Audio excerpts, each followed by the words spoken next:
Começa mais uma edição do JR 15 Minutos, o podcast da Record TV que aprofunda as notícias que mais mexem com a nossa vida. Empresários do setor de reciclagem foram alvos de uma operação da Polícia Federal no Rio de Janeiro. Segundo as investigações, o grupo teria criado empresas fantasmas para burlar o pagamento de 5 bilhões de reais em impostos. Os impostos fazem parte do dia a dia das pessoas, mas a sonegação fiscal se tornou comum no país. De acordo com o Instituto Brasileiro de Planejamento e Tributação, o Brasil deixa de arrecadar mais de 417 bilhões de reais por ano com impostos devido às sonegações de empresas. A prática é crime com previsão de multa e até prisão. O que é a sonegação fiscal? Por que, apesar de avanços, muitos brasileiros continuam sonegando? O que acontece com pessoas que sonegam impostos e os prejuízos para o país? 15 Minutos discute essa prática com um advogado especializado em direito empresarial e em gestão e políticas públicas, Caio Ferrares. Seja bem-vindo, doutor. Muito obrigado por me receber, é sempre um prazer poder contribuir. E quem participa comigo desta conversa é o repórter da Record TV no Rio de Janeiro, Pedro Paulo Filho. Pedro, recentemente a Polícia Federal deflagrou a Operação Sucata, em conjunto com a Receita Federal, tendo como alvo um grupo empresarial que deve mais de 5 bilhões de tributos à União. Explica pra gente. Oi, Fara, obrigado pelo convite.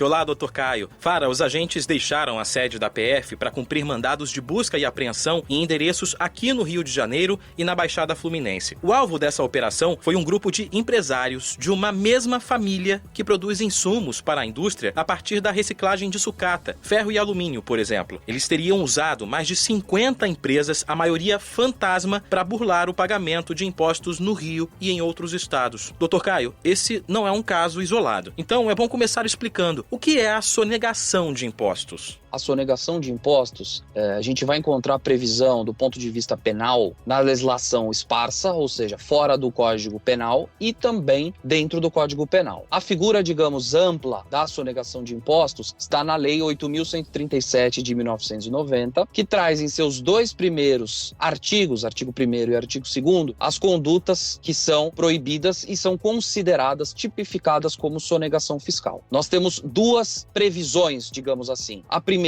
sonegação. A sonegação significa você sonegar o fato gerador, ou seja, você não, por exemplo, emitir uma nota fiscal de um serviço, da venda de um produto. E temos também a redução tributária, em que você, por exemplo, emite uma meia nota. Então você dá o conhecimento do fato gerador à Receita, porém num valor, num patamar menor. Então temos essas duas previsões, artigo 1º e artigo 2º.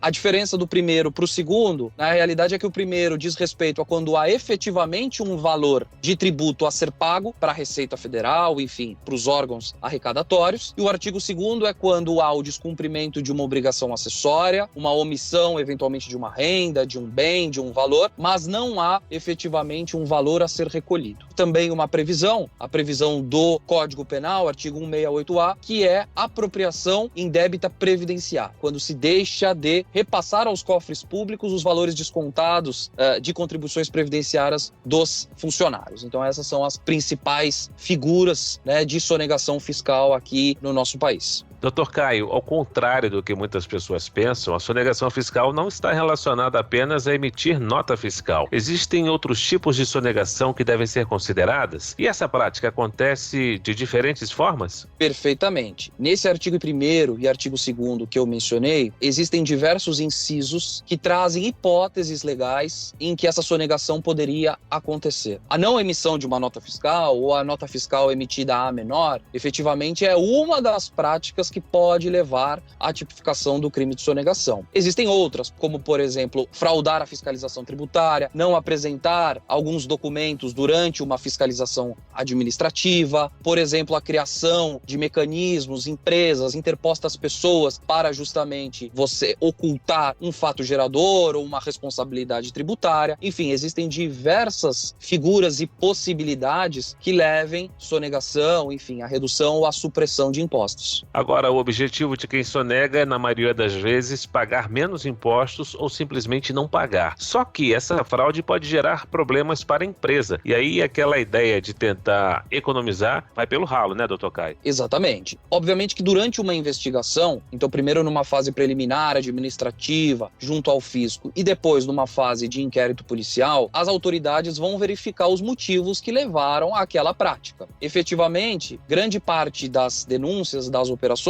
tratam de fraudes, tratam de operações simuladas, realmente com o intento, com o intuito de pagar menos. Agora, existem outras situações em que o imposto é declarado, o fato gerador ele é trazido ao conhecimento das autoridades fiscais e não é pago por erros que também são comuns. Nossa legislação tributária ela é bastante confusa, questões de saúde financeira, então também não descarto essas possibilidades. Mas, de uma e de outra, é sempre muito importante que as empresas estejam muito bem assessoradas, porque às vezes o barato sai caro. Justamente nesse aspecto, você buscar ali um caminho que aparentemente pode ser considerado mais rápido, mais fácil, mais econômico, pode gerar um custo muito maior, porque justamente depois com uma cobrança a posteriori, você vai ter inclusão dos acréscimos legais, juros e multa, né? Multa que pode chegar até 150% do valor do imposto. Então, realmente é uma economia que pode gerar um bolo que inviabilize, inclusive, a continuidade operacional e comercial da empresa. Doutor, em quais setores da economia a sonegação de impostos é mais frequente? Os setores que mais sonegam impostos,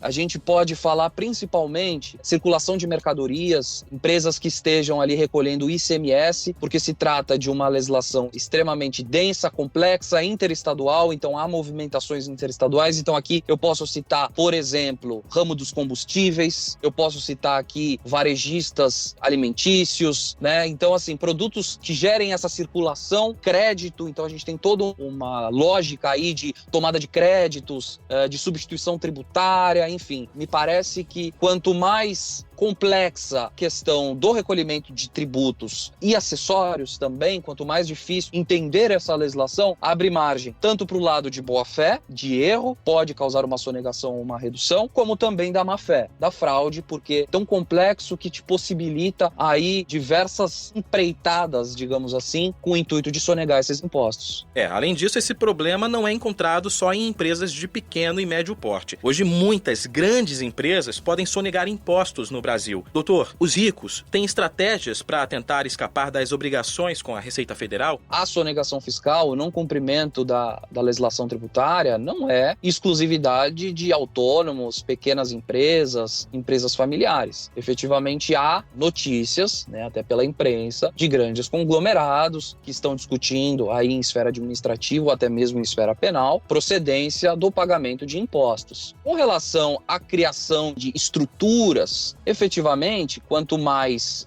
recursos e mais conhecimento uma empresa, uma pessoa tiver, ela tem a possibilidade de pensar em métodos diferentes. E não só aí com o intuito de sonegação, mas também de planejamento tributário, de novas teses de recolhimento ou de não recolhimento. A gente precisa também entender esse outro lado, que o Brasil, repito, temos uma legislação extremamente complexa e até haver uma decisão final aí de um Supremo Tribunal Federal a respeito da inclusão ou não de determinado imposto na base de cálculo, ou efetivamente obrigações acessórias, se devem ou não devem cumprir, a gente tem uma margem grande aí, um quadro em branco para pessoas de boa fé e má fé entrarem. Então acho que o importante aqui é a gente pensar caso a caso. Por isso da importância, da essencialidade de uma investigação bem conduzida pelas autoridades administrativas e posteriormente pelas autoridades de persecução penal. Doutor Caio, empresas e pessoas de má fé continuam a sonegar bilhões em impostos. O caminho à transparência ainda tem falhas, apesar dos avanços? Com certeza, com certeza. A gente tem que pensar aqui na questão tributária do ponto de vista política pública. A arrecadação tributária é majoritariamente a fonte de receita de qualquer entidade pública. A partir disso, é de vital importância que haja controle rígido e uma fiscalização rígida a respeito dessa arrecadação, justamente porque os custos, as despesas do governo, elas estão lá. Então vamos pensar no município, o município ele tem 100 de custo e ele tem uma previsão orçamentária de 100 de receita, majoritariamente com impostos. Se você tem um aumento de sonegação, efetivamente os seus custos estão estão ali iguais e você vai ter um problema orçamentário grande, um déficit muito, muito relevante. E isso significa menos investimento em segurança, em escola, saneamento. Então, assim, há uma necessidade grande de se fiscalizar. Por outro lado, a gente tem que também entender o lado do contribuinte, em que não é possível nós estabelecermos um arroxo fiscal do ponto de vista que, a menos com a sonegação, seja viável a continuidade de uma empresa. Então, é importante essas discussões que estamos tendo de reforma tributária, essas discussões que estamos tendo aí de fiscalização, para que se consiga encontrar um meio termo, que a gente tenha uma previsibilidade e uma taxa de sonegação, um índice de sonegação baixo, viabilizando também as empresas, a geração de o recolhimento ali das verbas previdenciárias dos funcionários. Enfim, eu acho que a gente tem esse diálogo, esse campo de melhoria para que a gente consiga atender esses dois polos tão importantes da nossa sociedade. Doutor Caio, a gente falou muito de empresas, mas pessoas físicas também podem esconder informações dos órgãos governamentais e praticar sonegação, não é isso? É isso mesmo. O agente ativo, né, aquela pessoa que comete o crime de sonegação fiscal, do ponto de vista penal, vai ser sempre uma pessoa física, né? Obviamente que do ponto de vista administrativo, enfim, há a responsabilidade da pessoa jurídica. Só que, do ponto de vista criminal, do ponto de vista de responsabilidade penal, será sempre uma pessoa física, por mais que tenha executado as condutas por intermédio de uma pessoa jurídica. Mas também a pessoa física, pela pessoa física, de ser um agente de sonegação, tanto do ponto de vista tributário quanto do ponto de vista penal. Por exemplo, vamos pensar aí numa sonegação de um recebimento no imposto de renda, uma omissão de uma renda, de uma receita, da venda de um bem, de um carro, por exemplo. Então, do ponto de vista administrativo, pessoas físicas e jurídicas. Do ponto de vista penal, apenas as pessoas físicas são responsáveis pelo crime de sonegação fiscal. Logo, quem for pego nessa prática deverá arcar com as consequências. Agora, doutor Caio, qual é a pena para quem sonega imposto?